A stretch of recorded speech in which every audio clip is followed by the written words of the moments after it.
What's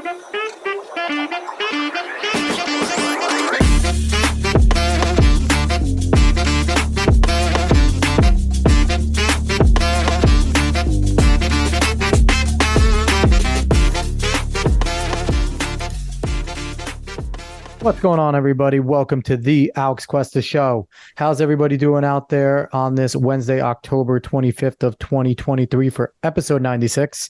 This is the pre-Halloween episode, and that actually doesn't mean anything for the show. David, why are you still here?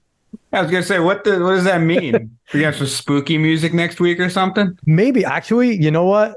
You gave me an idea. I'll probably play like the Monster Mash or something and then get like copyright. Yeah, we're going to get taken down. I mean, does anyone even remember? Like, I was sitting there looking for it, trying to do, because, you know, we use evil Alexa over here. And I asked for like classic Halloween songs. Mm-hmm. And they played like AC/DC and like a bunch of like random like metal songs that are all about the devil. And I'm just like, maybe this is telling me something, like a bored pagan holidays. Like maybe this isn't a good thing. But no, we're right before Halloween. Again, that has nothing to do with anything, but I'm happy everybody's here. David, how are you doing? You're doing good? I'm doing all right. All right. We actually have a Speaker of the House, which is a good and a bad thing. Good thing because he seems, you know, Mike Johnson's fairly based. So I'm happy with that. His voting record is, you know, the Liberty score isn't as good as it should be, but strong against the Trump impeachment, doesn't want to send extra money to Ukraine, against abortion, a very good social conservative. So I like that. Maybe we can get something positive done for conservatives there. But so I'm happy we have a speaker. I'm unhappy because now we can spend money again. So it's a double-edged sword. But we'll, you know, congrats to Mike Johnson. Congrats to the Republicans for finally getting their shit together. And, you know, that's a good thing. So before we get jumping in, like, share, follow, subscribe, rate 5-star Spotify and iTunes. Spread this word of mouth. Go find us on the socials at the Alex Cuesta Show. And last week, we didn't have a guest, but we did have a fun show. We talked about Will Smith and why he's being so cucked and terribly treated by Jada. And I came up with like one of the better theories that Dave was actually shocked with. Blame Scientology. And we had a few other topics that we discussed. So go back. We had a great episode last week. Give it a listen. But this week is a first for us, Dave, on a few levels. So our guest this week is someone that is running for the United States Congress right now out of West Virginia, our first candidate, which is exciting. And our extra first is he was a J6 prisoner, political prisoner, that was unfairly and wrongfully placed in jail for just kind of existing at the Capitol on that day.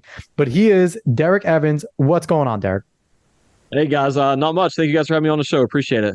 We absolutely, we're pumped to have you on, you know, and it's always cool when people like you who are doing some things like, you know, this isn't your first rodeo being a politician, right? You served in the state politics in West Virginia. So, you know, it's pretty cool that someone like you is super accessible. It wasn't very hard to have you on. There's some people I have to go hunting for. You, it was just a, hey, you want to come on? It was like, sure, let's figure out a date. So I always like to give a shout out and appreciation to people like you who are quite literally a person that is of the people, that is willing to talk to people, willing to do cool things. So thank you very much for, you know, being somebody and that's willing to do this type of stuff. Yeah, man. Well, we need more people in office who are willing to speak with the people. You know, I mean, at the end of the day, this is a job interview where I'm running and saying, hey, I want you to hire me basically to represent you in office. And unfortunately, we get so many people who either going in, they don't look at it that way, or after they get in there, they forget that you know, that they're representing the people, that they work for us at the end of the day.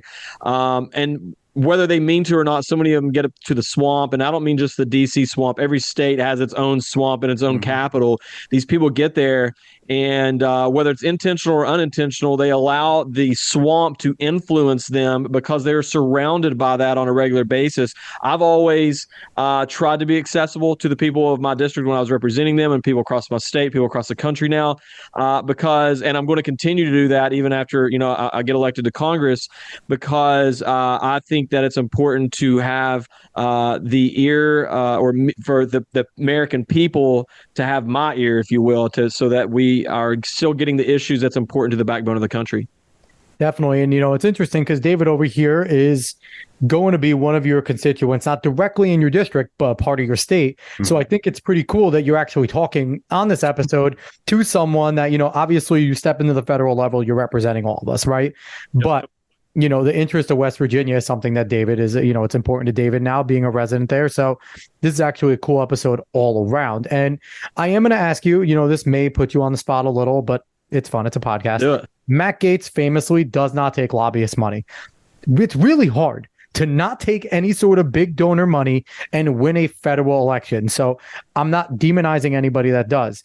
But are you going to be you intending to be a similar type of congressman where you're going to try not to take lobbyist and big lobbyist money? Because I feel like that's where all the issues come. And again, you served in a state house, so you probably had lobbyists coming at you and things there as well. And it has to be tempting where they're sitting there going, hey, I'm not going to spend $250K on you, but here you go. Here's to your whatever on the side. And we know that type of stuff goes on, right? So how are you going to be in terms of taking funds and things like that?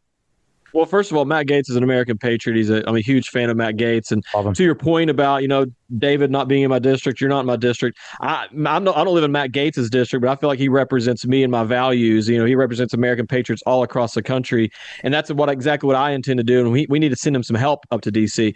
In terms of taking lobbyist money, I haven't taken any lobbyist money when I was in the state house, and I haven't done it so far in this federal race. I'm very proud of the fact that we have over 2,000 donors at this point, and we've raised well over 100,000. I don't know the exact amount. Between $100,000 and $150,000 so far, all from American patriots across the country. I think our average donation is like $50 or something like that. So I'm very proud of that, and I want to continue doing that. We're on pace for this quarter. We're hoping to raise another $250,000 to $300,000 and go over 5,000 donors. These are all grassroots people all across the country. I don't want to answer to any lobbyists or anything like that. I'm answering to the American people, and that's it. The American people only. And, and that's awesome, but it's also very difficult, right? Because it's difficult. For a fact your opponent's going to be getting millions of dollars thrown at them, especially in a federal election. So I want to make a plea to everyone here. If you're an American first person, if you're a patriot, even if you're not in West Virginia, give $5, give $10, give $20. And, instead of sitting there and buying that extra Starbucks coffee that day, even though Starbucks is evil, don't do it. But instead of doing that, send it to a candidate. Even if, I would love for it to be Derrick, but even if it isn't Derrick, do your homework. Find out who's America first. Find out who's someone in that vein. And I agree with what Derrick's saying that we need more help for Matt Gaetz over there because there's a small group of people that work with him. The Freedom Caucus is really great over there and they do a lot of good things, but we need more. We need a lot. I'd love to touch on that too, Alex, and not just for me. Once again, whether it's me or someone else, I hear so many people who previously would say, look, I can only send $10. It's not going to make a big difference. It really makes a huge difference because now when I go to bigger donors and I say, hey, we've got 2,000 people who have given to our campaign, that shows a lot of strength in those numbers alone. And so other candidates as well, when you start building up the actual numbers of donors, the bigger donors are going to take that a little bit more serious. Even if you haven't raised millions of dollars, they see that you've got a lot of grassroots support and you're a well-rounded campaign, if you will. And so it makes it a little bit easier to go to those bigger donors when I can say, hey, I've got 2,000 donors or I've got 5,000 donors. It makes it a lot easier. Now I have a question because I'm curious. Do you know of other candidates running right now that are American first candidates? Do you guys kind of all talk to each other and know? Because I think it would be something cool because I know for me personally, I don't know exactly who is a true American first patriot running right now. And I feel like if there was a resource or something out there where someone like me who wouldn't know what to donate for, I don't want to donate to any just regular Republican because they suck for the most part. I want to donate to somebody that I know, even if they win or lose, they're going to try and do it the right way. They're not going to be beholden to the lobbyists. They're going to try and fight for the right things. Do you know if there's any way or if there's any sort of resource that we can find who's a legitimate, American first patriot that deserves our money? Well, I don't know if there's any, I guess, single source for that information. It would be nice if there was. As a candidate, you start running across people and different, Mhm. same endorsements or things like that, and you kind of get to know each other a little bit. I'm still very cautious just from the standpoint of being someone who was, previously elected to the state house.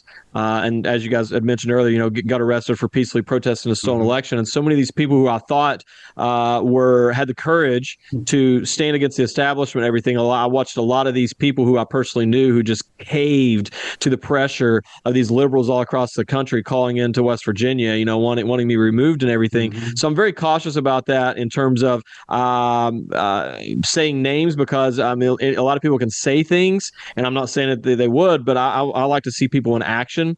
And so a lot of these people I have become acquaintances with, but I'm still, I'm gonna, kind of wait and test the waters and, I and don't and blame see you. what they do when push comes to shove, if you will. And when you mentioned that, we have Jenna Ellis now flipping on Donald Trump. We have Lynn Wood already agreeing to do that, Yep. Sidney Powell. So it is exactly what you're saying, where we have people who claim to be, strong America first. And Semi in Gemma's defense, she was never super strong America first. She was just representing Donald Trump. But, especially Lynn Wood and Sidney Powell, it's very disappointing to see them. But you know what, though? They put themselves on a terrible spot with some of the things that they were doing, but that's neither here nor there. Maybe we can get into that a little more. But I want to talk about your book. You have a book out, Political Prisoner, The Untold Story of January 6th.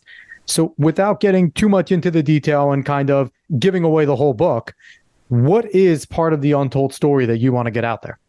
Yeah, so I actually wrote this book, most of this while I was in prison for January 6th. It doesn't really get into the prison life at that point, kind of basically leads up to my background, getting into politics, running for office that year, being the first Republican to win my district in 98 years. I won a landslide victory, going to the Capitol, and then kind of the everything that took place between then and going to prison, if you will, the emotional turmoil that it put my family through. People.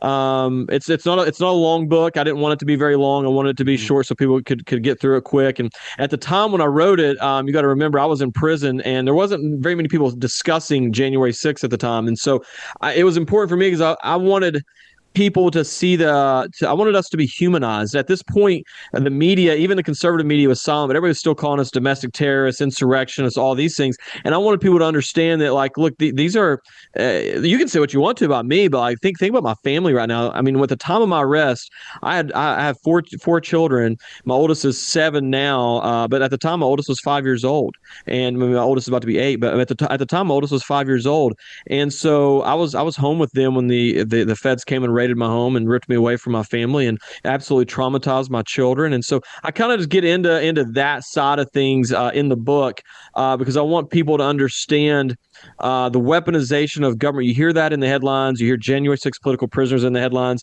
I want people to hear the story, and mine is just one of thousands of stories out there from this weaponized government. And I want people to read it and understand that these are actual human beings who are not domestic terrorists, who are not insurrectionists, but they have been put through hell and back, all because of this weaponized government is going after President Trump, and we're caught in the crossfire. I have to say, for a fact, you guys suck at insurrection. Yes, You 100%. guys are awful at insurrection because Yeah. you guys, that was the worst insurrection I've ever seen in my life. Maybe a few broken windows and people walking nicely into the Capitol and, putting feet up on a desk. Like that was, come on, guys. We gotta get a whole bunch of Ray Epps out there and really rally people going because, Man, you should have heard how the feds were questioning me, man. You would think that, like, I mean, I'm not kidding. Like, when this first happened, when I first got arrested, I was one of the first people arrested, like the very first day of January arrest. I don't know if I was the first person arrested or like the third. They arrested 3 or 4 people on January 8th. That's the day that I was arrested. And partly because I was an elected official. I was the only elected official at the time to be arrested. And then Coy Griffin was arrested later. I'm still the only elected legislator in the country to be arrested for peacefully protesting a stolen election. But, they were, making these accusations to your point, like we were trying to, because I brought up and they said, what did you think was going to happen? And I was like, Well, honestly, I thought I was going to get, maybe a $50 ticket, which I believe is unconstitutional, but I was willing to pay a $50 ticket to exercise my freedom of speech, my natural God-given rights of free speech, much like the Antifa and BLM people. I didn't think anything was going to happen. Man, you should have saw the way they reacted. Like, they could not believe that I tried to compare what I did, which, for the record, anybody who doesn't know, I didn't see any violence or destruction that day. I walked through an open, it's all on video. I walked through an open set of doors. I thanked a police officer for his service. The police officer gives me a friendly fist bump, inviting me into the building. I spent 10 minutes inside the public rotunda area and walked back out. So I didn't think it was that big of a deal, but they were like, "You're trying to overthrow the government." And I honestly had to joke at one point. I was like, "You guys think I'm Jason Bourne, that I'm going to overthrow the government with a cell phone and an American flag?" But that's how they acted. I mean, that's just wild. So how long were you stuck in prison, and were you one of the ones that was put in solitary for a little while? Yeah, so I did do some solitary. I want to back up just a smidge, though, because Sure. the most devastating part of the whole ordeal, partly because where I was arrested so soon, typically the government will gather evidence and then they will bring charges on someone. In January 6th, they're doing it all backwards. They're charging people, then they're gathering evidence, if you Banana will. Republic style. Yeah, exactly. So I was originally charged with 2 misdemeanors. Then it came back a month later, added 2 more misdemeanors. Then they offered me a verbal plea deal of choose your misdemeanor or drop the other charges. Then they came back after that and said, we're going to withdraw that plea deal. We're hitting you with a 1512 obstruction of official proceeding, which is a 20-year felony. So this was the most devastating emotional part for me. And I talk about it in the book. I get emotional when I really think about it. Got to remember, I've got 4 kids. My oldest is 5 years old. And in that one phone call, I go from, I have an opportunity to take a plea deal and make this go away, to now I'm facing 24 years in prison. And I remember getting the phone call. I didn't even tell my wife first. I just went to the bathroom. My whole family was home. I just went to the bathroom. I shut the door and started bawling my eyes out because I was thinking, I'm not even going to be home in time to walk my little girls down the aisle and give them away. That's I've got 2 girls and 2 boys. That's what I'm not going to be able to raise my sons. I mean, this is where my mind was at, and so it was absolutely devastating. To make a long story short, we had an 18-month legal battle. I spent a little time during that time, basically bankrupted my family. Ended up going to prison for 3 months, and I did 8 days of solitary confinement because I refused the COVID vaccine while they held me hostage. So I self-surrendered to prison.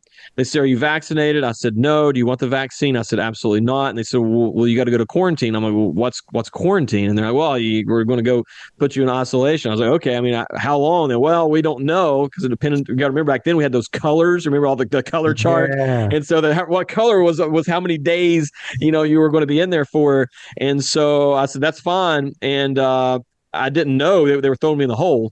And so they took me to solitary confinement, put me in a cell all by myself, and sat there for 5 days without even a book, no shower, nothing, just locked it down. So even the prisoners who are in the hole for like breaking the rules in prison, it's like the hole is prison inside of prison. Even those people get out 1 hour a day. They're on what's called 23-in-1 lockdown. Yeah. When you're in isolation for COVID, you're locked down 24 hours a day. So I was locked down 24 hours a day, had no concept of time whatsoever, no books, anything like that. My family had no clue what was going on with me. My wife drops me off at prison and then doesn't hear from me for 10 days because you don't get phone calls or anything like that. She had no clue what was going on.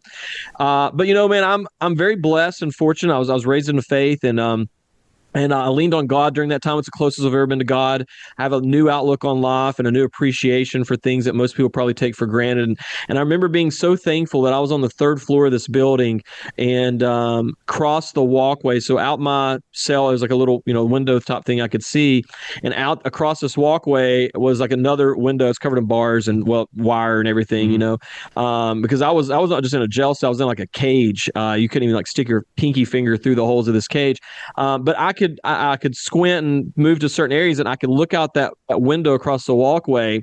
And luckily, I was facing west, so there was a tree and a fire hydrant I could barely see, and I would watch the shadows on the tree and the fire hydrant. And I would ask the guards. Some of the guards were cool and tell what time it was, some wouldn't. And when I would wait for the shadows to get to a very distinct spot in the yard or whatever, and I would say, "Hey, what time is it?" And if they told me, I found a old staple that was in there, and I would like scratch it into the floor. So by the third day or so, I could generally tell what time it was, because the first 3 days it was so hard. You would take a nap. You didn't know if you slept 20 minutes, 3 hours, 2 days. You didn't know. Jesus. And that was and you didn't know how long he was going to be in there for. But I'm very thankful for the experience. I'm much closer to God, and I have a new outlook on life and a new appreciation for the little things. No sunlight, no breeze, no hearing the birds chirping, no seeing grass, none of those things. And I remember when I first got out and into general population and got to go out on the yard, I was just like, oh, it was just so glorious feeling the sun on your skin and the wind and the green grass. It was just amazing. And I'm so appreciative for that now. And, it's like, it's a blessing that you've come out this way, right? Because that sounds like something that could break a man. Like you have your faith and you leaned on and you got closer to God. And that just goes to show. And it probably shows why so many people in prison do turn to some sort of religion, whether it is, Christianity, which is strong, or whatever. That's, I feel like, why, because it is something to get you through. And it's good that you're a man of faith and you're able to get through that. And it seems like you've come out on the other end with more resolve and not less. So did going through what you went through as a political prisoner strengthen you and make you want to come out and make more of a difference? Or was this something that you had to come out, think about, and then realize that you want to do? Oh, no, to be honest with you, they pissed me off from day one, to be honest with you. All they did was fan the flames of liberty, which burned inside of me. And that's what I told them. And I believe my attorney told the judge at sentencing that the tree of liberty has to be watered from time to time, type of thing. And that's how I felt. And, but I want to clarify too, I share this, and I want people to understand that I went through 8 days of solitary confinement, which is torture. But we've had January 6th political prisoners, some of which spent 2 years in solitary. I don't know, honestly, how they have experienced that, because I really don't. It was absolute one of the hardest, most mentally challenging thing. And I played college sports. I've spent days out in the woods by myself, all these things. But this was very challenging from a mental standpoint, to say the least. So God bless them and what they're going through and have went through. But to your point, man, I never had any desire to run for federal office. Okay, so West Virginia, we have citizen legislators. It's a 60-day session. It's a perfect world for me. I was able to be involved politically, which is something I'm passionate about, and help shape my local community. But I was also able to be a husband and a father and little league coach, and all these things that you can't do if you're. And I didn't want my family to be subjected to the nastiness of the national media and the politics of the swamp, if you will. But after they came to my home, literally to my front door, and ripped me away and pulled my family and I into the midst of this swamp, it didn't take long for me to look around and realize that most of our, specifically Republicans, I'm not even talking to Democrats because I never expected them to help us anyways, but it didn't take long to realize that most of our Republicans in D.C. are a bunch of congressional cowards. We have a bunch of spineless jellyback rhinos. And it really just frustrated me. I thought, this at this point is a self-rescue mission. People are not going to stand up and fight this swamp the way that I'm going to. And, obviously I had to talk it over with my wife after we got out of prison. Look, there was people asking me to run early on. And I was like, guys, I might be in prison for the next 20 years. I don't know what's going on. I can't talk about that right now. But after we found out, what was going on and everything, that's when I kind of really started processing the questions people were asking me. And I waited till I got out and spent a little time with my family, and people kept asking. And so I went to my wife and I said, look, if you don't want me to, I'm not going to. I mean, this is a team effort. Because look, they got drugged through the mud as much as I did. My whole family was doxxed. I mean, these Antifa people had circulated even pictures of my children with the school that my oldest child was going to. People talk about getting death threats online. Like, guys, I still get letters in the mail, death threats on a regular basis. And at the time, I mean, it was, God, I'm not even exaggerating, hundreds a day of letters coming to my house telling me that they're going to come and kill my family and all these things. And so it was very difficult, obviously. And so my wife, we discussed it, and I told her, hey, let's pray on it and everything. And then she finally came to me and said, hey, I think we need to do this. This is an important time in our country's history. I don't want my children to grow up this way, and I don't trust anybody to really take on this issue the way that I know you will. It's going to suck. I don't want to do this, but we have to do this kind of mentality. And so that's when we decided to run. And that's amazing to have a spouse that's, willing to support you in that. And, at this point, she's probably thinking, we've been through so much already. Let's just, let's keep going. Let's just keep pushing at this point. Let's try and make a difference. So I have two questions, kind of one in one area, one in the other. First, while you were at January 6th, did you have a feeling that there were some leftists there trying to stir some things up? Because it seems like you were on the peaceful side, because people forget January 6th, there were two sides. There was one side where the cops were letting everyone in. There was the other side, which was where the videos come from with all the rioting. I think it's fair to call it a riot. It wasn't an insurrection, but there was a riot occurring. And there's famously videos of Alex Jones driving across with a bullhorn saying, "Go away. Don't do this. Don't go in the Capitol." And then there's also videos of actual MAGA Trump supporting people screaming at people, breaking windows, pulling them down, grabbing those people. So it seems like you were on the peaceful side where things were more peaceful. But did you have a feeling at all that there were some leftists in the crowd, your Antifa types, trying to stir things up? Or was that just you were way too far away from all that action? No, I was none at all. That never crossed my mind the entire time. During my case, I actually mapped out where I was at to the West Tunnel, which is what most people have seen. The violence surrounding January 6th. It was almost like almost a 1 mile walk to get there from where I was at, because they had the fence all the way around that day. So you had to walk really far around to get there. I had no clue any of those things were happening. And so, I mean, we had a street preacher over there. It's a church service broke out on our side of the thing. I pushed around a veteran in a wheelchair for part of the day because his wife. I mean, that's what it was on our side of the building. Never once did I think anything along those lines. And it's just, it's really sad what they have twisted all of this into be, and it's all because of their hatred of President Trump. Yeah, it's wild the way they twisted it. It's crazy the way that they twisted that Trump riled anybody up when they started to go into the building an hour before he wrapped up his speech almost. So it's pretty ridiculous, the whole thing. Now, my second question is, you and your family are receiving all these threats, right? Obviously, it's something that you would typically want to report to some federal agency. With your experience with the feds, would you ever report something like this to the FBI or things like that? It was a waste of time. They honestly was like, they just brushed it off. They didn't think it was a big deal. And I was like, okay, and it wasn't, I mean, the thing, I guess, so it really, look, I was already one of the most conservative and quote unquote controversial politicians in West Virginia. I was already, I probably had the largest following at the time before I got deplatformed at that time. So I was already, I received a lot of hate from the left, but never anything to like my family or anything to that extent. And this is the first time I'd received it at my home. Maybe it was at an event or something, those things would happen.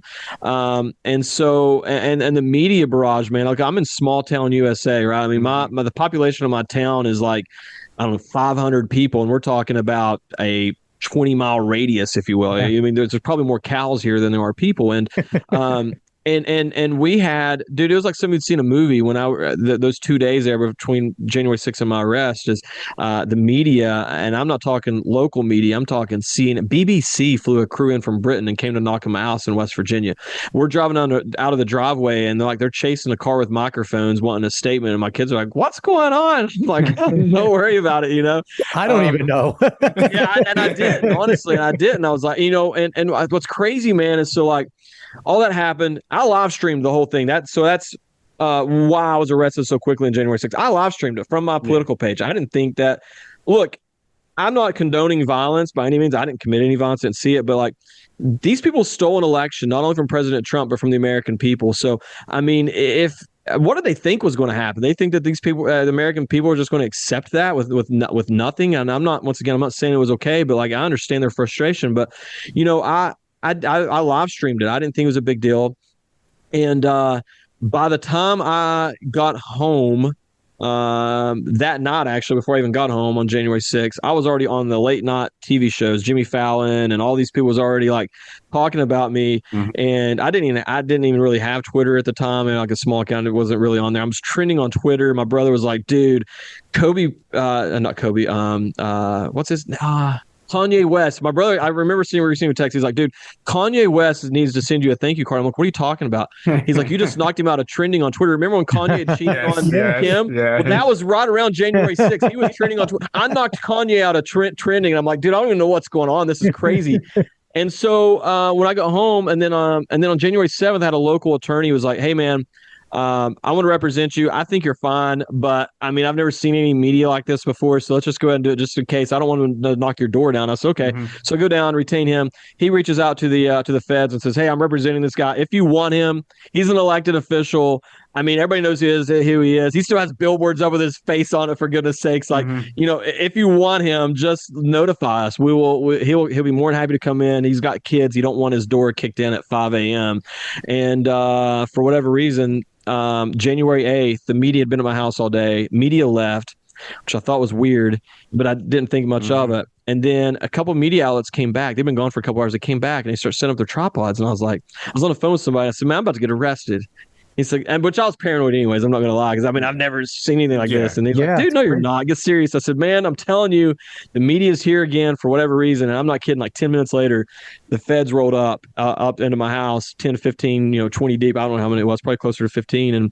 And sure enough, they Roger Stoned me. They made sure they got their video of them walking me out to arrest me and everything. And so yeah, it was a interesting time to say the least. So since you've been out, since you made your, announcement that you're going to run for Congress, what has the reception been from your community after everything you went through, and then nationally with a lot of people? Have people that kind of turned their back on you a little bit over there reached back out to you? Like, what have you found has been your reception to saying, "Hey, I'm now going to go for the federal House"? Well, my media community, the people who've known me most of my life, man, I'm so blessed and fortunate to live in an area that I do. So before I go into prison, there's like a month between getting sentenced and waiting to self-surrender. And some community members had reached out to my wife. They were going to surprise me, and they put together a big event. We were supposed to ride on fire trucks. It was raining, so they got party buses instead. So my family and I rode on a party bus escorted by fire trucks and local sheriff's departments through multiple towns to this resort where they had a big hog roast and a band and raised money to send me off to prison, if you will. It was absolutely amazing. You had a going away prison party. Yeah, going away party like a rock star, man. It was awesome.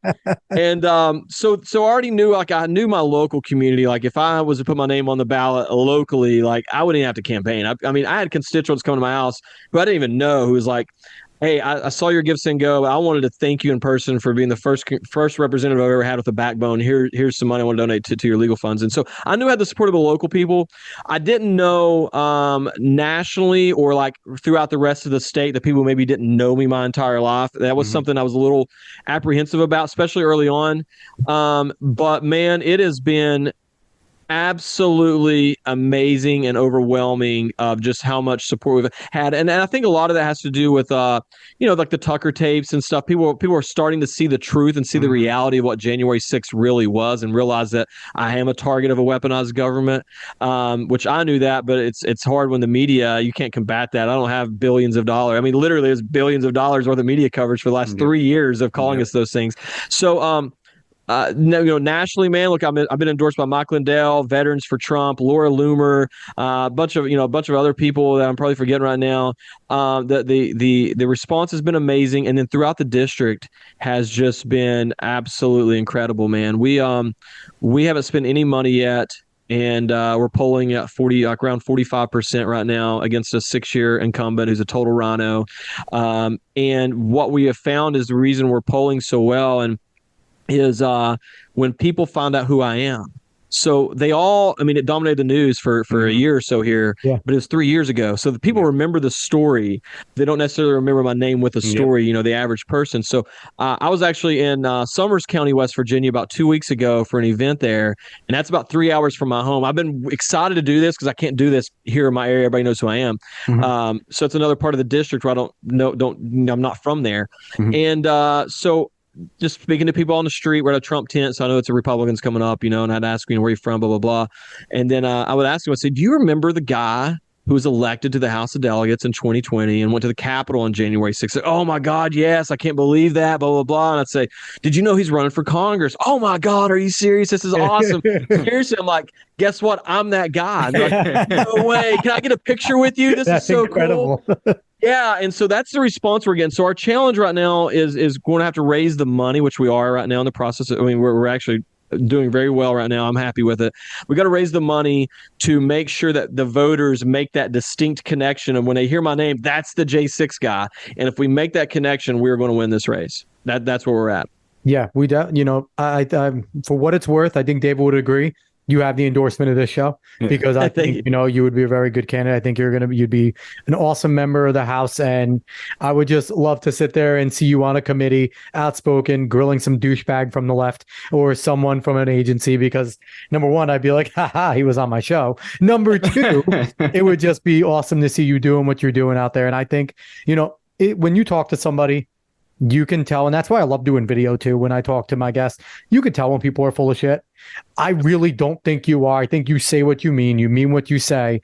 And when you go up there and you say, hey, I want to work with people like your Matt Gaetz, like your Andy Biggs, like you're good, your Chip Roys and things like that, that you mean it, that you're going to go in there. And I have to say, there's some candidates that came from my area in New York that flip some spots. They're good Republicans, they seem like. And then they go in there, they're voting party lines with Kevin McCarthy. They're voting against Jim Jordan. And it's like on some big bills. And it's like, I mean, I get it. It's difficult to be a staunch Republican and come from New York, right? It's kind of one of those things, like it's hard. But if you're going into that caucus, like, come on, like you have to understand what's going on around the nation. You have to get it. And you can't be so afraid of a Kevin McCarthy and people like that to not do the right thing. So I think you're somebody who's fearless. I think you're somebody who's willing to take 2 years and out if you rub people the wrong way, but you're doing the right thing for 2 years. Like, I think that you're. Yeah, absolutely. I have no desire to go there and waller around and then stay in the swamp, to be honest with you. I absolutely, that sounds disgusting and slimy. And just, I've got kids at home, I'd rather be here with them. But, if President Trump wins, I plan to serve 2 terms. If he don't, would have to figure it out from there, But to your point, man, these people, the only thing they can do that they haven't already done to me is kill me. And I'm not saying that as hyperbole. I mean, they've literally, they can't do anything else to me that they haven't already done. And I wouldn't even know it. I'd be dead. So, it would suck, obviously, for my family. I don't want that to happen. I'm not saying that, but I mean, there's nothing to fear at this point, man. They've already done everything they can to me. And so I tell people all the time, look, I'm not going there to make friends. I'm going up there to kick in the damn door and start exposing the corruption that we have in DC. That's what we need right now. And I'd much rather go up there for 2 years and expose this corruption and come home than I would to sit up there for 20 years and lay in bed with people like Kevin McCarthy and all these other rhinos across the swamp area. And so one of the big things for me is, and I've made this promise, this commitment, is when I win this race, I'm not hiring anyone on my staff who's ever served any sort of time or spent any time in D.C. I'm only going to have American patriots, January 6th political prisoners, and American patriots just all across the country are going to be on my staff from top to bottom, and we are going to be the America First MAGA staff from beginning to end. That is something that I'm going to pride myself in because I think that's important too. I think that you need people on your staff who have the same values as you, and I don't believe that there's anyone who's in DC right now, nothing against anyone who's there, who would not at least somewhat have connections already. I don't want any connections to these people. I only want connections to the American people. David's available, by the way. So if you come on, I am David's available. And there we go. Sure David will come work with you, whatever capacity you need. Listen, he could be your muscle. He'll go break some fingers. But let's go. We're part Italian, so it's in his blood. But so I do have a plea with you. When you win, the one thing I am tired of hearing from Republican candidates is, I'm going to go there to get things done. Fuck that. If you're a conservative, you don't want to go add more. Let's take away, not even take away spending, cut the budget. Let's shrink government. The last thing I want to hear is when a Republican or conservative candidate goes, I'm going to go there and I'm going to legislate and get things done.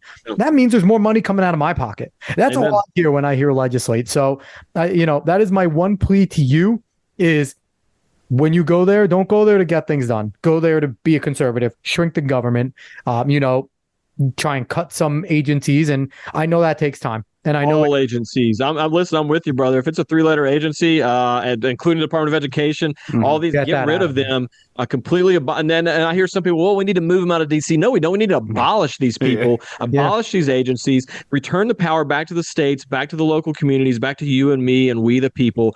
There's going to be a couple questions I'm going to ask myself before every single vote, regardless of how good it sounds or the sunshine and rainbows. Does it go against the Constitution? If it goes against the Constitution, I'm not voting for it. And then the second question is, does this give the government more power in any capacity? And if it does, I'm voting no. I don't care if it's sunshine and rainbows for my district or the people in my area or my family or any of those things. We've got to listen. I've experienced it firsthand. We have tyrants right now. We're living in communism, and we're not going to legislate our way out of this battle that we're in right now for the future of this country. The only way we do it is we stop funding these tyrants, kick them out of DC, kick them out of the federal government, and return the power back to the local communities. That's the way we win this thing. And so that's where I stand, and I'm with you 100%. 100%. That's why everyone in the Uniparty was so afraid of the 12 appropriations bills, because that gives a chance to find line item. And you know what? It will take time to get a lot of these agencies out. No one's going to be able to just zero it out, but it's going to be okay.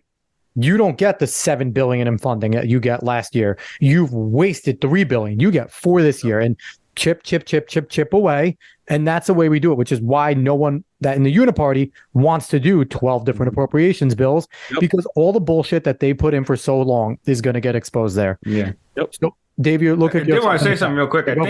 I do think that you're running at the perfect time in American history to run in that kind of message, because just think about it. I mean, 10 years ago, most people with the Israel-Hamas war going on would be perfectly fine with sending almost an unlimited amount of money to Israel. Yep. But now you have this kicking off, and there's plenty of people saying, like, look, we already shelled enough to Ukraine. We can't keep doing all this stuff, especially with the economy we're in. And a lot of people would rather just take the time to say, look, none of this is working. We're obviously over-regulated. Go and ask someone to start any kind of business. You have to go through as many hoops as possible to earn your own income. You would rather instead you have to work for someone else. So coming in with the message of just getting rid of things in general, it doesn't even have to be certain agencies. Just getting rid of things is just the perfect message at this point for a lot of people who just feel like, hey, look, I want to live in some kind of fashion. It's not even American dream aspect anymore. It's like, I just want to live well in this country. Absolutely. Look, I don't care. I mean, they might pass some of these things. There's 435 members in the House. They might pass it 434-1. And I'll be the one that votes no and stands up and says, no, this is ridiculous. I have no problem being that one in those situations. And, as far as Ukraine, look, this might sound rough. I don't really care if Russia turns Ukraine into their garbage dump or their personal parking lot, to be honest with you. We've got our own issues here at home that we need to be worrying about right now. I've been saying this from day one, and it's nothing against any of those people. I mean, look, Americans are very charitable people. We have big hearts, and it's part of our Christian faith and everything. If Zelensky wants to start a GoFundMe account, I'm sure these bleeding hearts would donate their own money to help them out over there. But it's not as a member of Congress, it's not your money to give. That's the money of the American people. Don't steal my money and then tell me that you can spend it better than I can. Leave that in me, and I will determine which charities and which organizations that I want to donate to. And as far as Israel goes, look, I look at it this way. My brother could come to me right now and say, hey, man, look, I need $1 million. And I'd say, look, you're my brother. I'd die for you, man. I don't have $1 million to give you. Well, that's kind of how I feel about Israel. Now, they're like our little brother, and they're asking us for something. It's like, we don't have it. Like, we've already given it to Ukraine, which I disagreed with, for the record. But what do we have to give them? I mean, I'm being serious right now. Look, our own border is being invaded right now. If our military needs to be anywhere, it needs to be on the southern border, treating this like the invasion that it is and securing our border by any means necessary. And I just got deplatformed from Twitter. My last account was 128,000 in just a couple months of posting on there. And I lost that for saying that on Twitter just about a 2 month or so ago. But I stand by that statement. We've got to secure our own border. We need to worry about our own people. We have our own infrastructure. When we take care of everything here at home, then we can maybe discuss helping other countries. But even then, I wouldn't support it because I think that we need to be doing our own stuff here at home. And if we have everything taken care of, let's return the money back to the American people. I can 100% agree with that. And, my stance in Ukraine has always been Ukraine should win the war because they're a sovereign nation invaded by another. Outside of that, send people some humanitarian aid. I have no problem with doing that. We should not be sending all those weapons. We should not be doing that. And when it comes to Israel, the difference with Israel and Ukraine is Ukraine needs our weapons. Israel doesn't need our weapons. They just want some aid, which is a big difference. And a lot of people are conflating that. Like, we can't send all this to Israel. Israel, we're sending them supplies for that. Their people in Tel Aviv, which, for the record, is not just Jews. It's Christians. It's Muslims. It's plenty of different people. Israel is extremely diverse. And I'm not opposed to sending humanitarian aid. I don't want boots on the ground. I don't want any of our weapons there.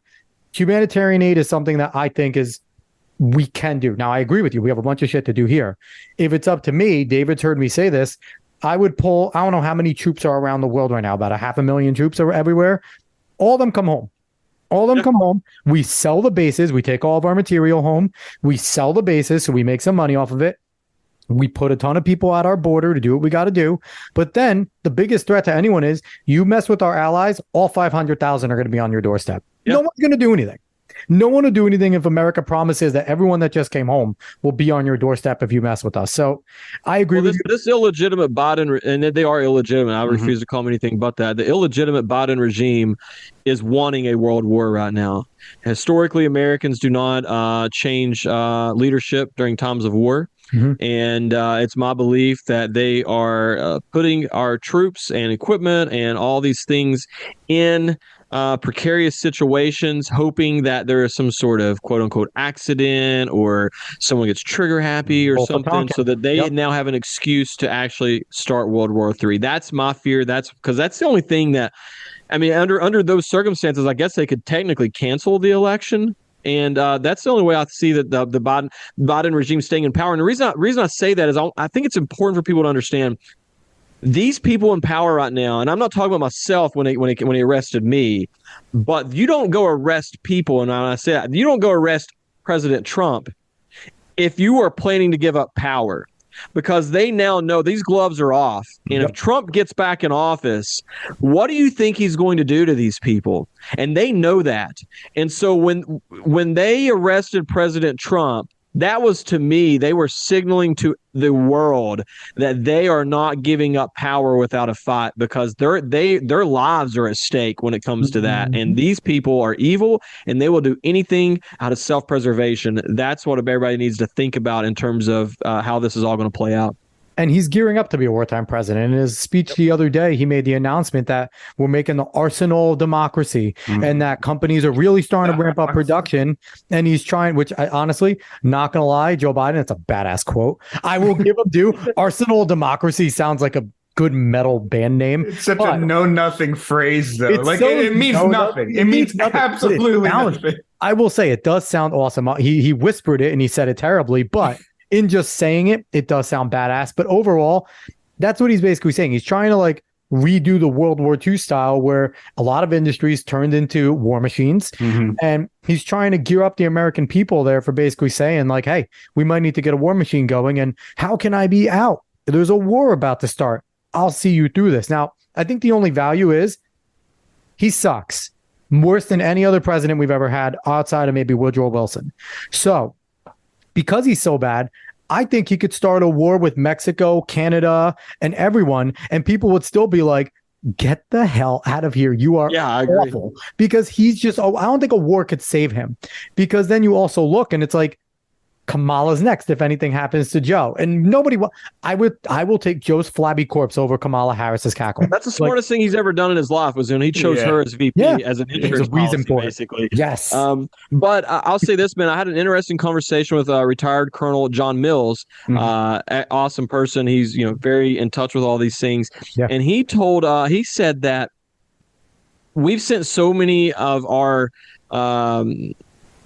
military equipment and ammunition, all these things to Ukraine, that even if we right now started doing what he's talking about in terms of ramping up production to start replacing this equipment and the ammunition, all the supplies, it would take a couple of years just to get the production ramped up to start replacing it. Not a couple of years to replace it. We're talking a couple of years to get everything in place to start replacing it. So I don't think people fully understand just how depleted Joe Biden has left our military right now in terms of our military supplies and such. Yeah, and I think I heard on the Glenn Beck program that it would take 16 years to just get our missiles back in order for what we've been giving. 16 years that he's now, mind you, not only has he given up most of our missiles, he's also this like basically depleted our strategic petroleum reserve, which would be absolutely needed if you want to get a war machine going, because what are you going to tap into to initially right away get fuel into all of our jets, all of our aircraft carriers? You're going to get into that. And that's something that Donald Trump built back up big time, because that was already depleted under Obama. He built it back up. I'll give Obama just never refilled it. It wasn't depleted. He just never jacked it up. Trump, when we became energy independent, made that a point. Let's get this up, so then we have another thing in our arsenal here where we could say, hey, we're ready to go if anyone messes with us. And that was Trump's big thing. Trump didn't want war. Trump is anti-war, but he's not afraid to go if he needs to. Absolutely. So, so I want to jump into another thing with you before, I love the conversation right now. I can go forever with you right now, man. But so give us, and this might be hard, your top 3 issues of that you're running on for Congress right now. That's easy, man. Inflation, border, and the weaponization of government. I think those are 3 major issues that's affecting Americans all across the country. I speak to people every day, and those are, there's obviously other issues, election integrity, securing our elections, those sorts of things. But I mean, look, without borders, we don't have a country. And so if we don't secure our borders, we're being invaded right now. And it's time to start calling it what it is. We got tens of thousands of military-aged men. Greg Abbott declared it twice. Greg Abbott declared an invasion twice, and he's the vanguard of where it's coming out. Absolutely. So we got to secure our border. That's got to. That's a non-starter.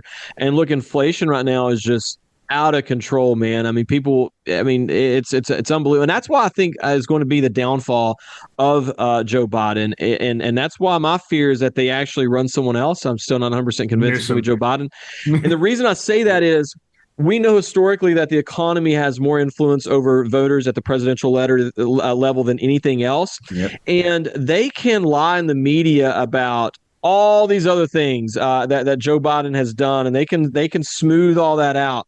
But what they can't do is they can't lie enough to convince people that the economy was better under Biden than it was Trump. These people, we see it when we go buy milk, bread, eggs, pay rent, interest rates on your cars, your credit cards, your homes, all these things. And so they can't lie their way out of that. And there's going to be, we talk about the silent majority of 2016.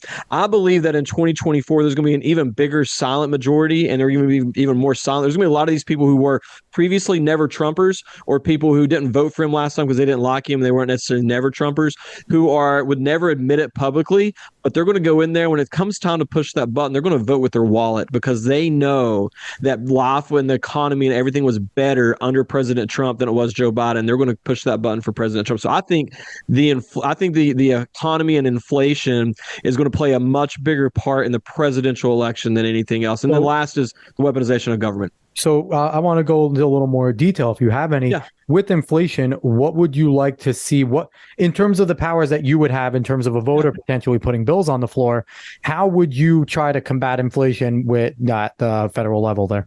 Well, the easiest way, I'm from an energy producing state. We got to unleash American energy. Like, we've got all this underneath our feet right now: coal, oil, natural gas, all these things. We got to unleash this American energy that puts people back to work and really lowers when we have coal and all these things that are helping provide electricity, it lowers the cost of electricity, which also in turn makes it cheaper to manufacture things and stuff like that. So I think that unleashing American energy is the first step in terms of saving our economy right now and tackling the inflation. Are you a supporter of nuclear power? I am, yeah. I think we need that as well. Absolutely, it needs to be all encompassing.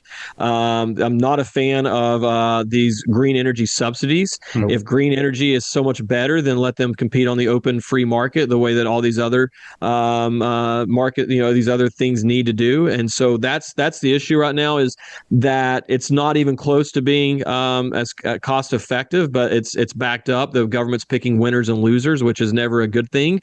And so we need to cut all these green subsidies and say, look, if it's better, then go be better, go compete out there on the free market. But I come from the coal fields of West Virginia, and I watched the Obama administration completely decimate my entire region with their war on coal, and there's no words to even describe what that administration done to our economy and to our communities.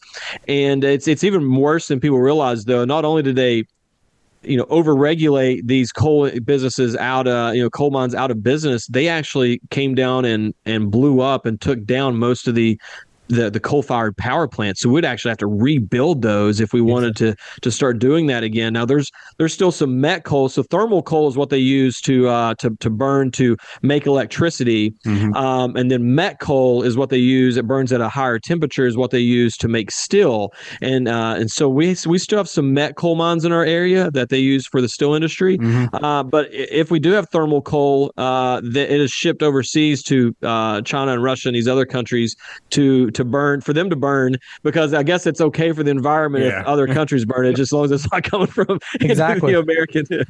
And and I agree with you with the green subsidy thing, and even when it goes to like the battery power, all the electric stuff, we need to figure out a way to explain to people that it's actually worse for the environment, right? Because when you guys do your coal in West Virginia, it's highly regulated. It is the cleanest burning coal on the planet. The emissions are extremely low. But we know China's building 30 more coal plants because they know that the idiots in the West are going to do this whole green nonsense. We're going to go all battery. We're going to go all electric. And that solar and wind can't possibly power all the stuff we're going to do. We're going to be California with planned blackouts because our grid can't handle it. But they're going to be giving us coal, which is not clean at all. It pollutes 20, 30 times more than we can even imagine because they don't have any regulations there in China and they don't care. So, it's just something that more representatives like you guys need to bring. And it's an issue, right? Because you're going to have a backbone when you get in there. Matt Gaetz, Lauren Boebert, MTG. But there's so many rhinos that are afraid to say these things, that are afraid to say, hey, the left wants to pollute more. Period. You know what needs to happen, though? We need some of these firebrand members of Congress to grab their phone, go live on social media if you need to, and walk right into these other Republicans' offices and say, podcasts. Hey, why won't you go ahead and tell the American people right now why you refuse to support these policies? Why are you being a coward right now and not wanting to push this? Or will you commit right now that you'll vote for it if I put forth a bill? Cool, and go to the next one, and put these people on the spot. This is not a time for patty cake politics. We need people who's going to be a little bit in your face. I'm not saying to be rude necessarily, but I mean stop letting these people hide and be congressional cowards and hide behind all these things and leadership and all of this. We right now have got to unleash American energy, and that's just all there is to it. And look. You can't recycle the windmills. You can't recycle the solar panels. They're not reliable. These rare earth minerals are not rare earth. They're all over the place, actually. They're just using child slave labor over there to mine this stuff. And have you ever seen a silicone mine, what it looks like? I mean, it's way worse than a coal mine here in West Virginia. Or the cobalt mines in Africa. Falling into holes that cave in on them all the time, and kids are going in there. But you know what, though? It's happening in Africa, which our EPA is not allowed to develop for the last 30 years. So they're not allowed to have fossil fuels because it would pollute too much. But other places can do it. So, I agree with you completely on all that. And I think we need to put so many people on blast. So the next thing you want to say is the border, right? The border is open. That's your second biggest issue. What would be your way of fixing the border over there? Well, we need to build the wall, and we need to send in the military and the National Guard, whatever, and literally treat this like the invasion that it is. And I'm sorry, but if we need to shoot some people, I'm sorry. I got kicked off Twitter for it. But look, at any other time in the history of the world, if what was happening on our border right now was happening on any country in the history of the world, they would be met with military force because this is an invasion. And both Trump and DeSantis agree with you. They both said the same thing. So that's what we've got to do, man. I mean, and look, we got to target the cartels who are and it's not even just invading our border from that standpoint. They are smuggling humans. This is human trafficking, raping that women is going on children right now. The cartel is no longer smuggling drugs. They're smuggling humans, and they're using our government to help do that. I mean, they've been using the government with Obama Fast and Furious to give them weapons and stuff too. So this isn't new.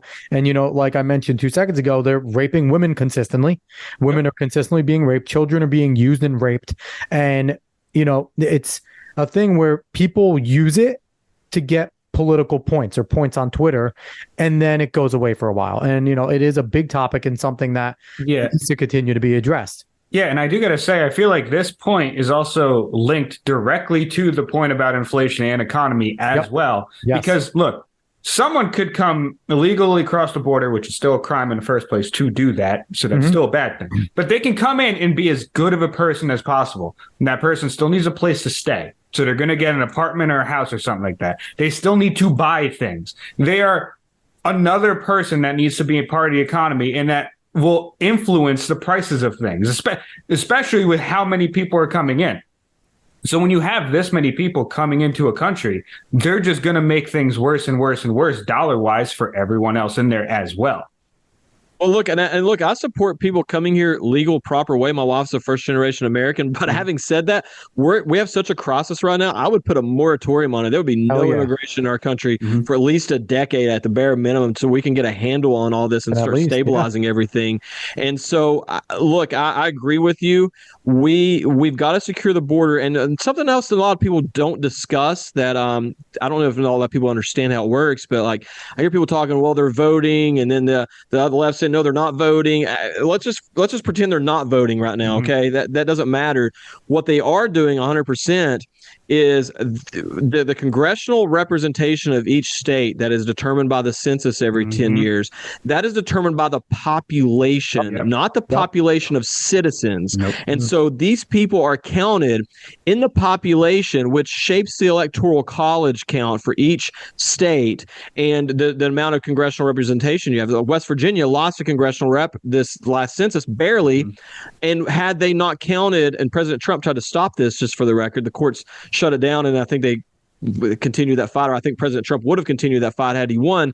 But we would not have lost a congressional rep had they not counted illegal citizens or illegal people in other parts of the country. And so we just lost a very red district, a red seat here in West Virginia, and Americans now have less of a voice because they're being represented with an extra seat in like California or somewhere now. And another narrative I want to battle, and I think one with your voice that you can help. There are rhinos out there now touting that Biden has done more at the border than Trump in terms of spending money and stuff. And one of the things that people forget, and it's these exact people that did it, which is why they're touting it, right? Yep. Trump was battling his own party the whole entire time. He had Paul Ryan, who absolutely sucked and did not. He was one of the worst uniparty rhinos. Boehner and Ryan sucked and did not, along with McConnell, did not help Trump when they had the majority there. So they weren't giving him all the funding that he wanted to do for the wall. They weren't letting him do a lot of the things. So when I hear a lot of criticism, again, Donald Trump is not perfect. We also all forget, and I mention all the time, Donald Trump is much closer to a Bill Clinton Democrat than a Ronald Reagan Republican, because he was a Bill Clinton Democrat in New York his whole life. As a person, as a policy person, he really hasn't changed much. I think he has some things he's come a little more right to, but for the most part, he's still very much in that mold. So he was getting pushback from so many different directions on the things he was trying to do, and he still kept some of his promises despite that. He's still and it's always fascinating to me that the left hates him so bad, because he's not that conservative when it comes down to on a lot of the, you know what I mean, like he's a great pick for them. In reality, he's awesome for them. Absolutely. So I mean, I love him. To me, he's the greatest president of my lifetime. I mean, I'd ride or die with President Trump. But for them to act like he is just this, this true, just far right extremist, it's not even simply true. He has common sense. He brings common sense policies that I think most Americans agree with, and I think that's proven by the fact that he's won 2 elections and they stole one from him. But to your point, they fought him every single step of the way that he was in there, and that's why I tell people, not only do we need to get President Trump reelected, we've got to get some people, not just Republicans, because some of them are just as bad. We got to get some fighters who are willing to go in there to Congress and Senate and actually fight for the America First policies that President Trump is trying to put forward, because last time they fought him every step of the way. You need some people who's going to be in there to take some of that off his plate and say, hey, don't worry about it. We're going to fight. We're going to fight for this for you and for the American people. Definitely some American First conservatives and some libertarians too, because the libertarians for the most part agree with him, because you have great guys like, Thomas Massey doesn't always agree with Trump, but at least when Thomas Massey explains himself, you understand where he's coming from. Mike Lee's another one, very strong in the Senate, but there are times where he's like, Donald, that wasn't constitutional. And then you read it and you're just like, yeah, Trump, don't do that. Like, you kind of agree with them. When he sat there and he was like, I'm going to do an executive order against California to do this, I was like, please don't, Donald. Please don't. Like, that's not the right thing. But those are the type of people we need in Congress that have principle and will always stand on it. Your Rand Pauls and people, we don't always agree with them. But Rand Paul, Mike Lee, Tom Massey, they are guys that don't change. You look at their voting record, it might not be the most conservative, but it is in line with their libertarian values and their constitutionalist values. It's constitutional. And I'm cool with it. And I'm okay with it. I'm not very much a isolationist like they are. I do have a little more, but I can respect it because they're who they are. So I'm cool with that. Now, one thing I do have to ask you, are you going to be paying attention to your Liberty score on Conservative Review all the time? I don't think I'll have to, because I think that's going to be it's going to be a good score regardless. I'm not going to have to worry about that because that's who I am. I mean, Byron Donalds, MTG, Boebert, all of 100%. So there's like, that's what you really want to aim for, that 100%. I expect to be there as well. And if not, I hope that the American people tar and feather me. I want to say it is funny how far the Overton window has shifted from years and years and years of just politics, because like you were just talking about with Trump and how he's a Bill Clinton Democrat, and some of your policies that you're coming in with, these are just normal policies from back in the day. Like these aren't crazy things, but the window has shifted so much to the left, to leftists, that anything that's even center left is considered far right. It's incredible. Yeah, I mean, if you say that men are men and women are women, then you're an extremist now. I mean, that's not even saying, like, it's not you're going out and saying that these people should be jailed or they can't pretend to be that. It's just like, no, I'm just telling you a fact that, XX and XY, that's simple, and now you're an extremist. Well, Derek, now you have to run on a platform of throwing gays off buildings because all the left supports Palestine in the Middle East now. They do support that's cool that, now. Now you got to come out and be like, listen, I'm with you guys. Let's toss some gays off towers. Let's do this. Because apparently that's what they're cool with. Them and the women, man. Them and stoning the women. Let's stone women that cheat on people. Let's do it. They're out here marching for Palestine. I'm like, you realize that if they win, you can't speak anymore. You're not allowed to march anymore. You can't show your face. There's a lot of things you can't do if they win with Sharia, and you're basically marching into your own jail cell. No pun intended with you with that. Absolutely. But it is wild. And I've said to David, I said to my dad's the one that made us more conservative. We grew up Rush babies. But I've said to him, and I had this debate with him, there have never, ever been Democrats that weren't socialists and communists. I feel like that's been the whole way. And if you look at the history, going back to Tammany Hall, Martin Van Buren, and the things that they used to do to the South and slavery, where they were leftists and that collectivist, and all the things that they've done, what we've seen is a lot of people just moving the ball slowly towards the left and progressive. And the gates got kicked open with the squad coming in, now the Hamas caucus, because they didn't care. They were like, we're going to go further left than anybody, and forced everyone to take their masks off. Where everyone, like your Pelosi's and your Harry Reids back then, were very cool with Republicans always give us concessions, so let's just move it a little more left. Yep. AOC them came in and they were like, nope, we're socialists. And everyone's like, okay, let's just do whatever they want. Because that's what though? I respect AOC more than I do the Rhinos, because at least she's upfront and honest from the get-go and says, this is what I stand for. And the Rhinos say, hey, we're gonna sometimes we'll do the crocodile tears and vote present. Okay. Like she's learning how to be swampy more and more. We know she's a leftist, though. It's the Rhinos who run in these red districts, pretend to be conservative, and then they turn around and McCarthy, for instance, has like a 50-something% conservative voting record at the Liberty score or whatever, and he was the Speaker of the House. Also from California. What are we doing putting California conservatives in any sort of power, okay? Yes. I would be like, listen, if I ever rose up in the federal government in New York, I want not a single conservative to trust me. I'm a New York conservative, okay? Like, I definitely had to sit there and pay some leftists off not to shoot me on the ballot box, like literally not murder me. And like there's something that comes with being like, you got to have balls of steel. And don't get me wrong, if I ever get there from New York, I will get assassinated, because I will tell these people to kick rocks.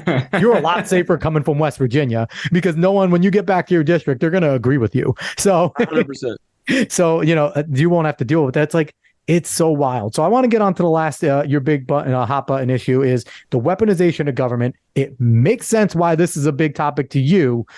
What would you do to combat the weaponization if you got in there?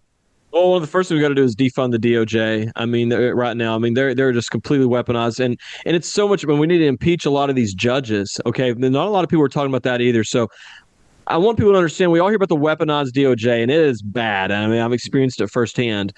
But what I found throughout my own personal journey was that the weaponized court system is probably worse. And the reason I say that is, if you have a weaponized DOJ, but you had a just and honorable court system, the weaponized DOJ could bring all the charges they want to, and you'd still have that veil of protection in the court system. But what we're seeing right now is, number one, they refuse to move the trials out of D.C., for the January 6th trials, for instance. And you can't get a fair trial there at all. I mean, it's so. I'm going to give you guys a perfect example of how corrupt the J6 trials are right now. So I got a buddy, John Strand. He's in prison right now in Florida for January 6th.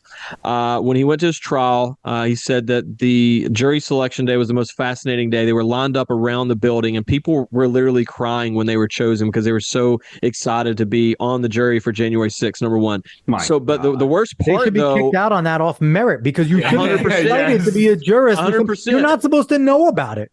Well, that's why we need the trials moved, because everybody there does know about it, you know, and they're obviously biased. But Idaho or Montana or something where there's 16 people. Even honestly, even Baltimore, if they moved it to Baltimore, we would have a shot. I mean, and Baltimore is a blue city, so I mean, we're not asking them to move it to West Virginia or anything like that. Literally, just move it to Baltimore. But in the trial, in John Strand's trial, the government presented a picture. It was a thumbnail, basically. It was like a thumbnail of a video, but they just showed the picture of it, okay? And it was a picture, and the government indicated that John was berating police officers in this particular picture.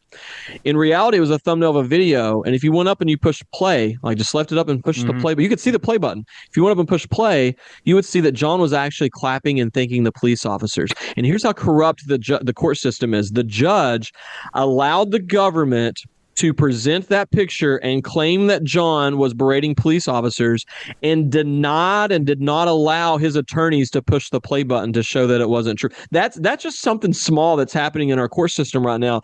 So I think that judges who are partaking in these things needs to be impeached. I think that they need to be impeached. I think that Chris Wray and all these other people need to be impeached. I think that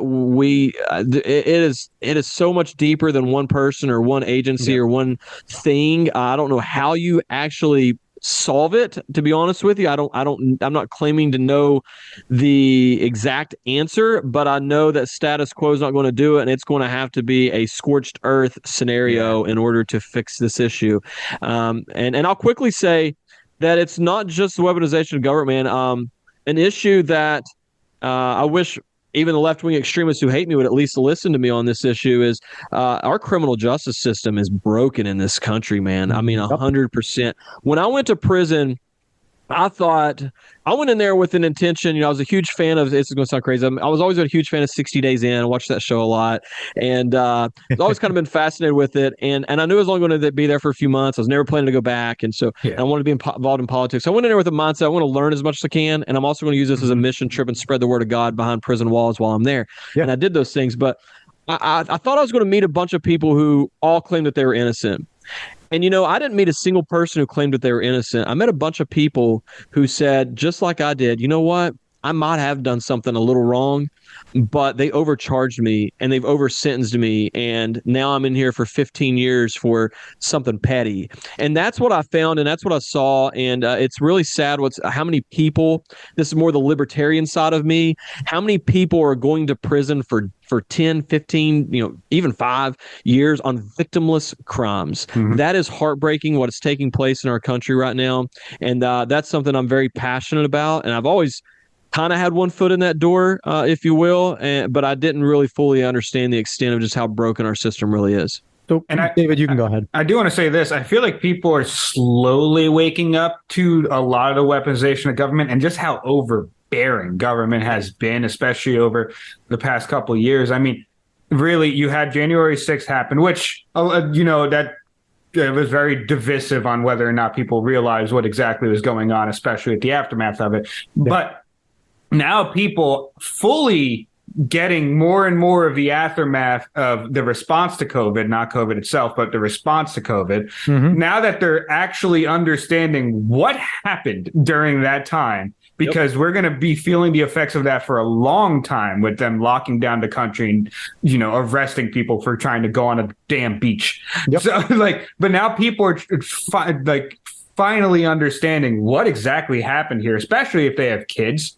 Especially if their kids weren't able to go to school or now with the Zoom and stuff. Yeah, exactly. And now not well adjusted with other kids, or they're having difficulty learning. And I'll say this, I deal with kids every single day in my day job, and they all tell me that they were gravely affected, for the 2 years that they had to do Zoom calls and not be around friends. And that they say that they feel cheated by what happened to them. Sorry, go ahead.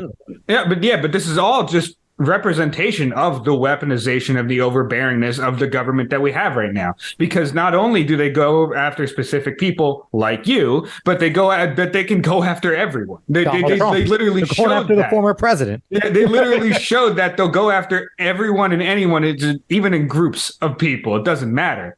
So I'm happy to see people waking up to it, though it does get a bit annoying and a bit frustrating that it's just like, it's right in front of you. Like, there's so many things. To your point, man, if you're a conservative, you're on a watch list. I mean, I'm 100%. It's not hyperbole. On there. It's not joking. What's crazy? You are on a watch list. What's crazy, Derek, is I told David when we started to do this show, 96 episodes ago, and we started it and I said I want to interview people, and our first big controversial guest, like we had John Ziegler on, and John Ziegler is an awesome dude. He did the the documentary video about 9/11 and things like that, and well known.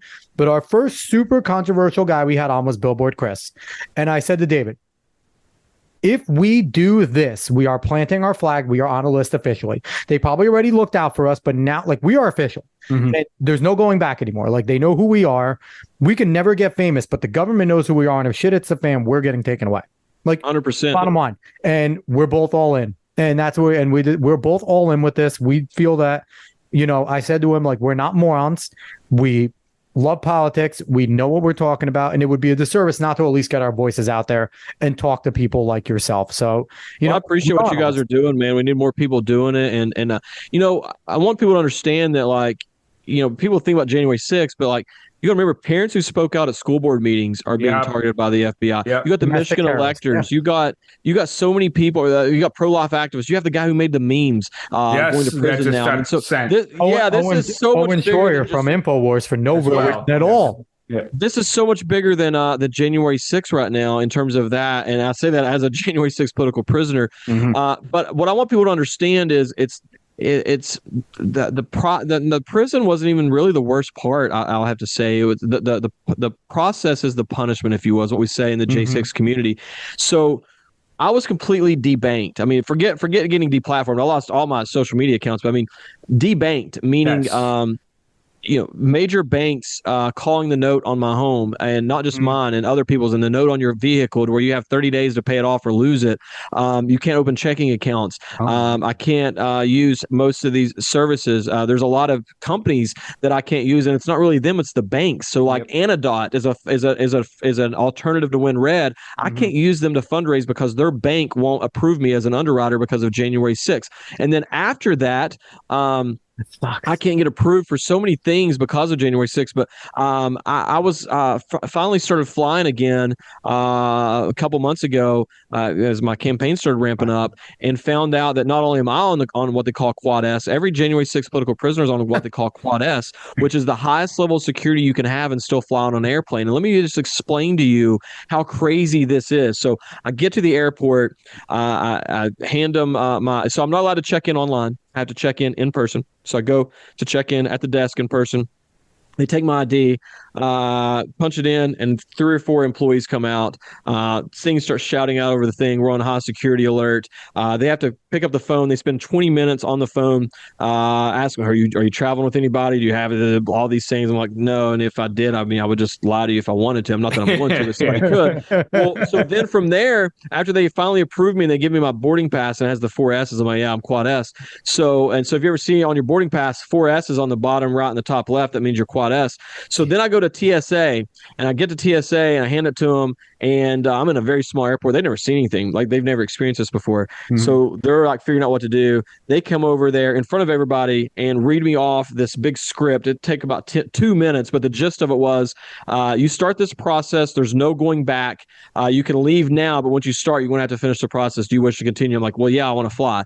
So I go forward, go through all of their machines, right? Everything just, some people only have to go through one or two. I had to go through all of them, which was fine. Then they say, step over here.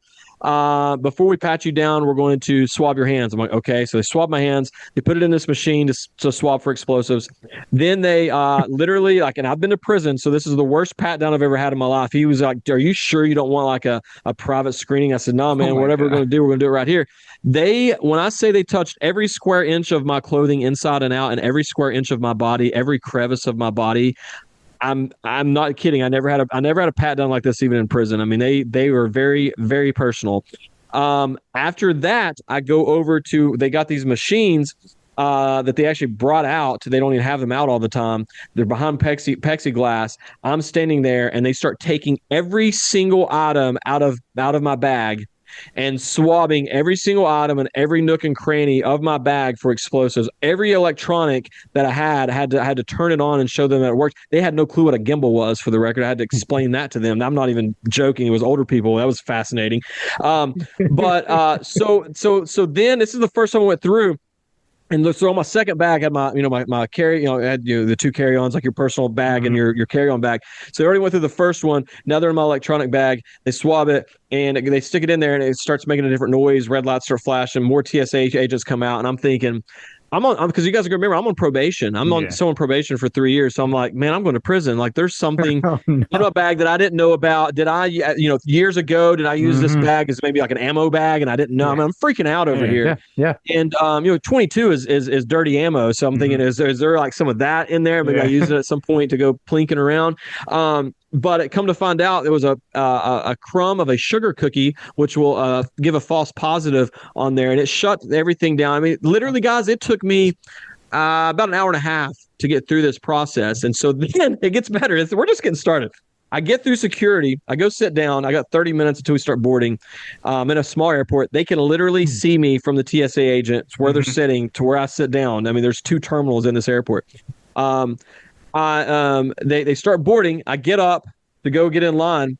They bring all the machines over there, pull me over, and we did the whole process all over again. I make the whole plane late, get on the plane, have a connecting flight in Charlotte. I get to Charlotte, and this is every time that I fly. They have agents who are waiting on me when I get there, sometimes with dogs. They follow you around the airport the whole time that I'm there. If I go to the bathroom, they go into the bathroom, or they wait. Sometimes I wait outside, but usually they'll come in, follow me wherever I go. I can sit down and eat, and they'll sit there and watch me. And then when I go to get on the connecting flight, we do everything all over again. They bring the machines out there. There were 9 TSA agents the last time that I flew waiting on me at my connecting flight to harass me to be able to fly. So I'm saying all this to say, like, this is what the American people are going. This is communism right now. And it's not just me. It's not just all January 6th political prisoners. They're doing this to parents who speak out at school board meetings. They're doing this to pro-life activists. They're doing this to the people who make memes and stuff on social media. We are targeted as conservatives in this country. And it's important for people to understand that. And it's meant to intimidate you, right? Like it's all meant. It's not necessarily meant to like do anything. They know they're not going to catch you with anything. They know they're not going to catch 99.999% of the people unless someone makes a mistake, right? And put something in their bag they shouldn't.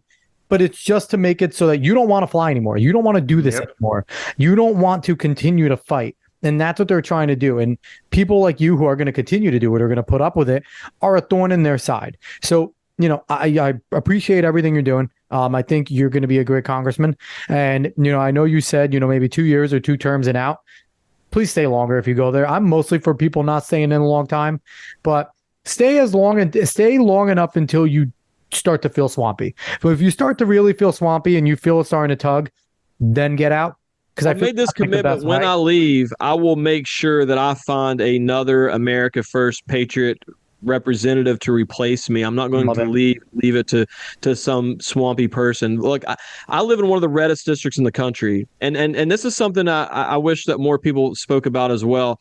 We talk about flipping blue districts red. I think we need to flip the red districts red. And what I mean by that is there's about 70 congressional districts across this country. There's probably 15 to 20 states where it doesn't matter who wins the primary, they're going to win the general election because that district is so red. Well, these are districts that we shouldn't have rhinos in these districts. We shouldn't have Kim Bucks and people in like those primary battles. Yeah, we should have America First patriots in those. That's where we should get more people like Matt Gaetz. Imagine if we had 70 Matt Gaetz in the U.S. House right now and 15 to 20 senators like that. We could do that if we put our focus on, we don't care about flipping blue districts red right now. We're going to flip the red districts red, and that's what we need to do. That's a really good idea. Now, last thing I want to ask you, I just want to touch back on the prison thing real quick because we got to go soon. But a lot of people harp on the fact that our prisons are private entities, right? That they're private, they're for profit. What would you do to solve it? Because my answer is never make something public, right? And that seems to be like where a lot of people lean, make our prison systems work. I don't want the government to touch anything. So for me, how would you fix private prison system? Because obviously there's something wrong with our prison systems. So this might be something you'd have to look into more as a congressman, right? What's going on with our prison systems and the privatization of it. But how would you start to fix it? Because the answer is never public for me. Well, there's a lot to unpack there. And so what I'll say is before I went in, I used to say, man, I think it's really wrong to think that somebody has an invested interest to profit from locking in other individuals up. But when I got in there, speaking to other inmates who had been at private prisons, they were like, man, it's way better. Like, they're so much better ran, or so much cleaner, so much nicer. I mean, like, the inmates would love a private ran prison over the public prisons in that regard. The biggest issue right now, and the reason that they started doing the private prisons is just the overpopulation. But man, it's overpopulated not because there's so much crime in America. It's overpopulated because we are literally locking people up over so many victimless crimes. I mean, the amount of people. I mean, literally, guys. I'm in Michigan, right? I'm in a federal prison in Michigan, 6 hours away from home, and I met a guy in there who was in there, no joke, for weed. Now, he had a lot of weed. Don't get me wrong, but I didn't know that was still a thing. I didn't know that was still going on. And he came in after me. So this just happened. Oh, wow. But it's legal in Michigan. He could have went to the local dispensary and bought weed and drove home and been fine. But he had a certain amount. And it was actually ghost weed. So ghost dope is what they call it. I learned so much in prison, man. So if two or more people testify that, like you two could testify that I sold you, a pound of weed a month for the last year, well, the feds could turn around and charge me for 12 pounds of weed, even though they never caught me with that. That's called ghost dope and ghost guns. This happens all the time. Really? People are going to prison for that. And the number one thing that that we could do to kind of what I'm getting at in terms of the overpopulation on these victimless crimes, and it's unconstitutional in my opinion.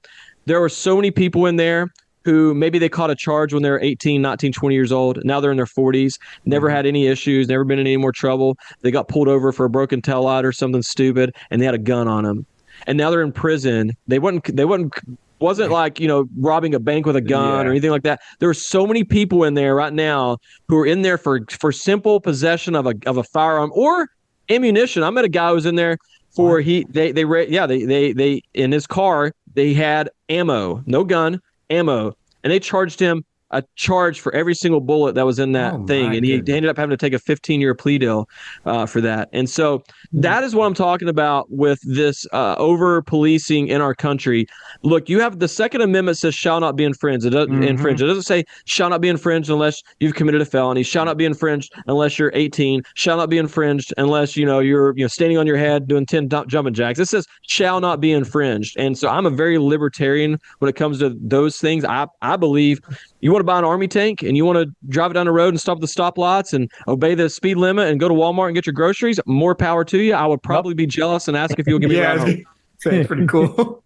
That's amazing. So, and I think that folds right into your judge's comment about getting impeached. Any judge that passes that sentence should automatically be investigated 100%. for taking money for, having these things. So I do believe that corruption happens and it's unfortunate. But Derrick, thank you so much for coming on. This was fantastic, man. I really appreciate it.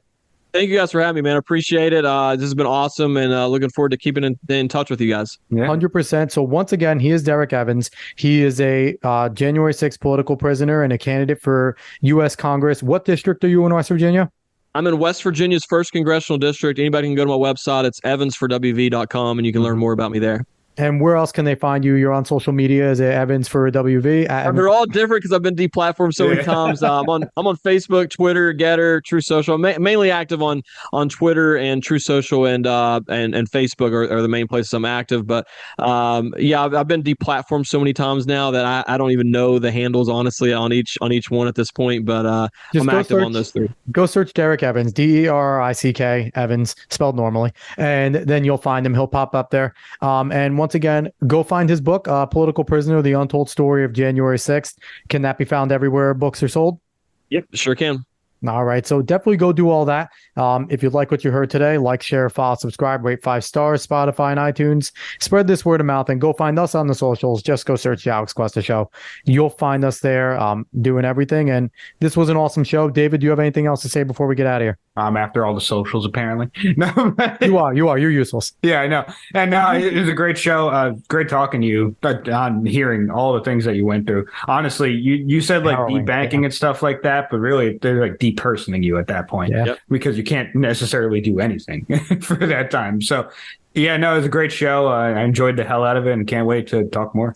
And David's going to drive the 250 plus miles to go help you on your campaign, right, Dave? That's a bit of a drive. I just made you commit. It's a bit of a drive. I was a truck driver, though, so I could probably do that. There you go. Awesome. So once again, the Alex Cuesta Show. We will be back next week with another awesome show. So long, everybody.